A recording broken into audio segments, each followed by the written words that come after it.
Bismillah ar-Rahman ar-Rahim. Assalamu alaikum. Good afternoon, all. It is my honor to be here today.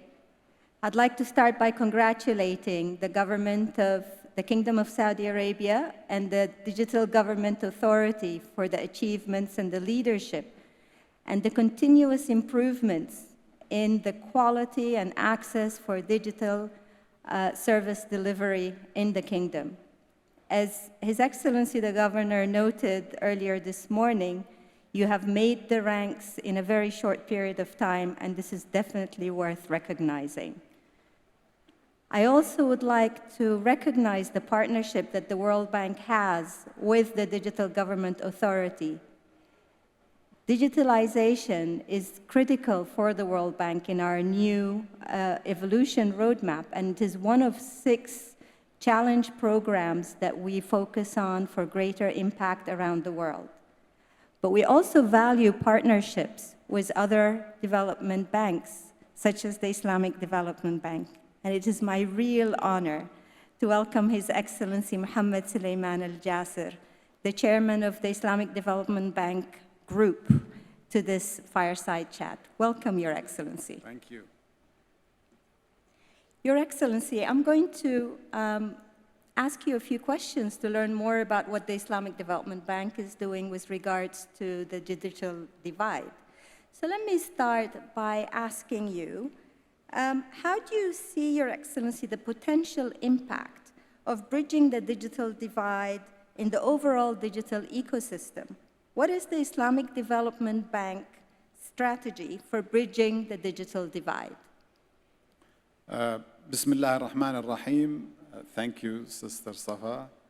And I want at the outset to thank Minister Al-Suwaha and His Excellency Ahmed Al-Suwayan for the invitation, and to congratulate them also on the great achievements that have been made in the whole digital economy of Saudi Arabia over the past year since we met last time. Digital divide is the name of the game these days. We live, if we like it or not, in a digital economy.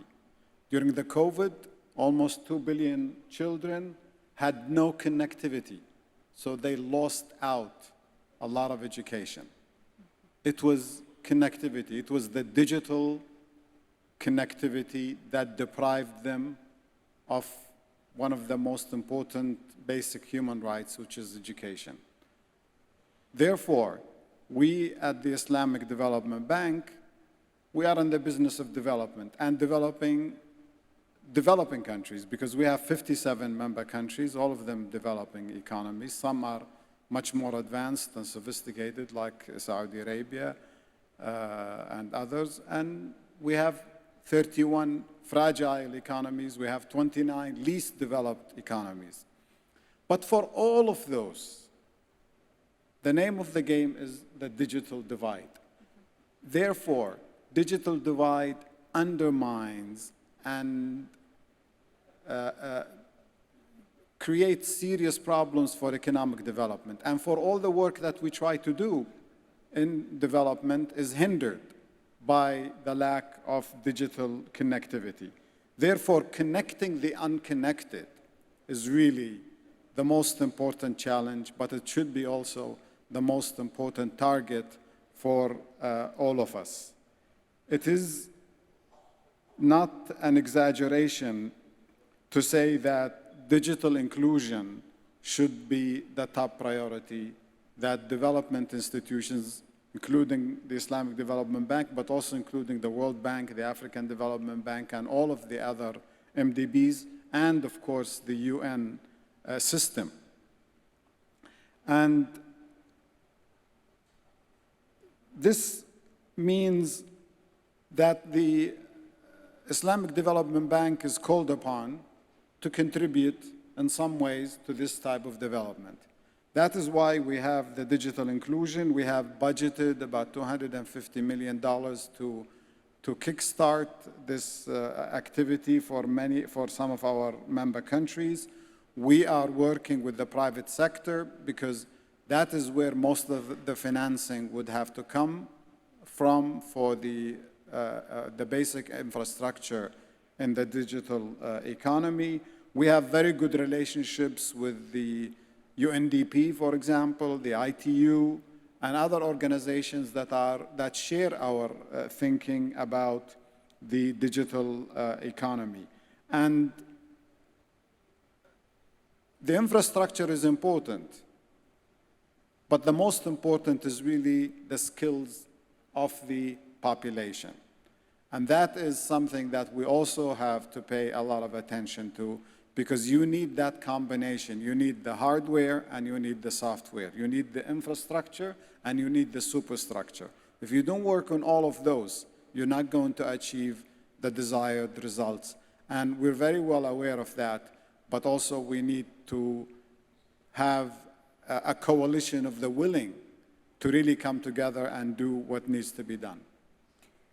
Absolutely. I couldn't agree more, Your Excellency. And as someone who spent the largest chunk of my life on education and skills, I fully agree with your last comment. It's the hardware and it's the software. And you mentioned the private sector. So how, in your view, you think the private sector and financial development institutions can work better to address the challenge of the digital divide? I think the private sector has a huge stake in developing the digital economy of most countries, if not all. Universal service is something that people may agree or disagree on some aspects of it, but the private sector cannot make the business or make the money or make the profits if the whole global economy is not well connected. So I don't think it will be too difficult to attract the private sector. However, they need an ecosystem they can work within. Mm-hmm. They need an environment, especially of the regulatory regime. They need a regulatory regime that helps with the development of the industry. And the MDBs can help convene all of these forces to come together in a very clear partnership and collaboration to bring about the development of the digital economy. And I'm talking mostly about these very poor economies. I mean, the more advanced economies have already made it, actually. Look, Saudi Arabia. Look at the ranking of Saudi Arabia, even though it's still classified as a developing economy, but it's already ahead of a lot of the industrial countries in the digital area. And I remember when STC was being privatized, there were a lot of question marks. The private sector may not be interested. The IPO is not going to work and all of that. And all of those doubts were dashed in the first day the trading started in the market, the next day after the IPO. And now, mashallah, STC is one of the largest and the most successful companies. So the private sector will be there, but the governments have to develop the regulatory regime necessary and contribute to the development of skills in the public education system, because that is the trinity that needs to be developed and needs to be nurtured by all of us. Absolutely, absolutely.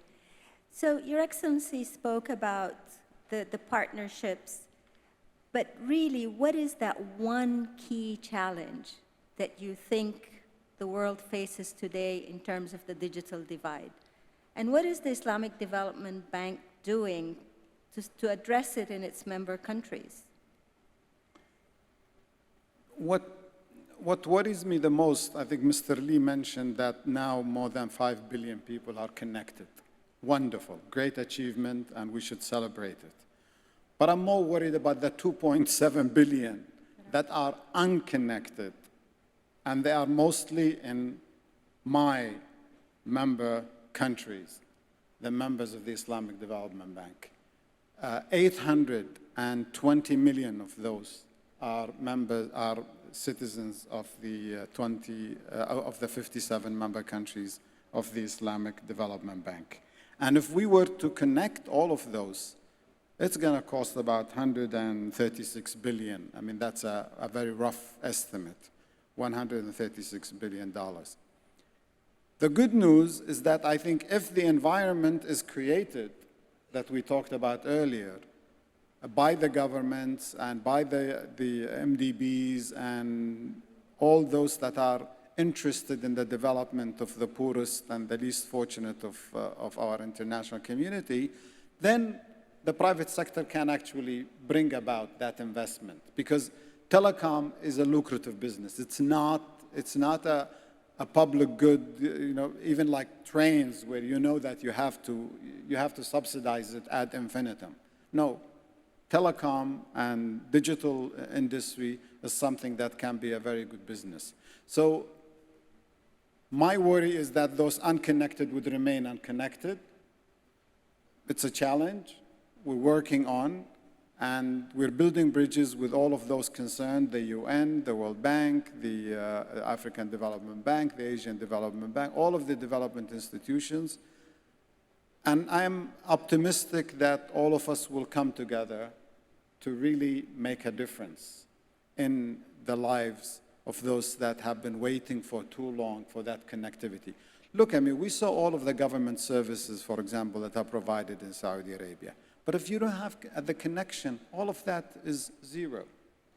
So we need the coalition of the willing, as I mentioned, to really bring about all of these. One, the hardware, the infrastructure, the connectivity, and then the applications, and then the skills that people can have. Of course, the overarching idea is to have a regulatory regime that is conducive to private sector investment and leveling the playing field for those that are in the industry. I think the example of Saudi Arabia is a wonderful one that can be emulated. I'm biased because I'm a Saudi, and but I think to be fair, there is a lot to be learned from the experience that I was shocked today to listen to Ahmed. I just asked for his speech, because the data that he showed us today, even for a Saudi living here, I was pleasantly shocked about some of the information there. So please share, Ahmed. Please share.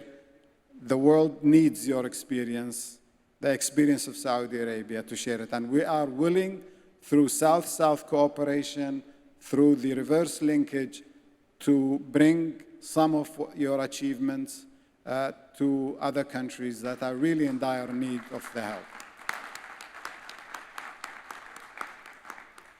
Absolutely, and as partners, the World Bank and the Islamic Development Bank, we will be working together in doing more and more of showcasing the success stories of Saudi Arabia, not just in the digital sphere, but I think there's so much that the world can learn. And in my short 6-month year, I've experienced it myself, and I hope we can do more. Your Excellency, any concluding remarks that you would like to share with us? Well, there's so much that can be said, but I want to just repeat myself. Those unconnected are really a stigma to our very advanced 21st century economy, especially with what we had seen during the COVID. We need to connect those people. Those young kids in Africa, in Asia, in Latin America, that were deprived of education, basic education, for 2 years, is really unfathomable. And we should be really building those coalitions, those partnerships, to bring about a correction of that. Luckily, as I said, the digital economy is a lucrative business. It's not something that is going to be a huge burden on governments. If the private sector is given a decent access to the market, it can deliver a lot of that. But build the skills, rekindle hope for those 2.7 billion people, 820 million people of members of the Islamic Development Bank. And just a final point, we in the Islamic Development Bank serve our members. And our members have people that are not Muslim. There is no difference as far as we're concerned. We are in the service of humanity. That is what the Islamic Development Bank was created for, and that's what it does. Yes, it's proud of being a beacon of Islamic morals and activities, and we will continue to do that. But we are in the service of humanity, and that's why the coalition of the willing from all agencies, from all MDBs, will be very important. Thank you very much, Saudi Arabia. Thank you, Brother Ahmed, for a wonderful get-together, and Minister Suwaha also, and all of your colleagues. You make us really proud. Thank you. Thank you very much, Your Excellency, for these remarks and for the sense of hope for all of humanity. We look forward to working jointly with you. Thank you again. Inshallah. Thank you very much, Ukht Safa.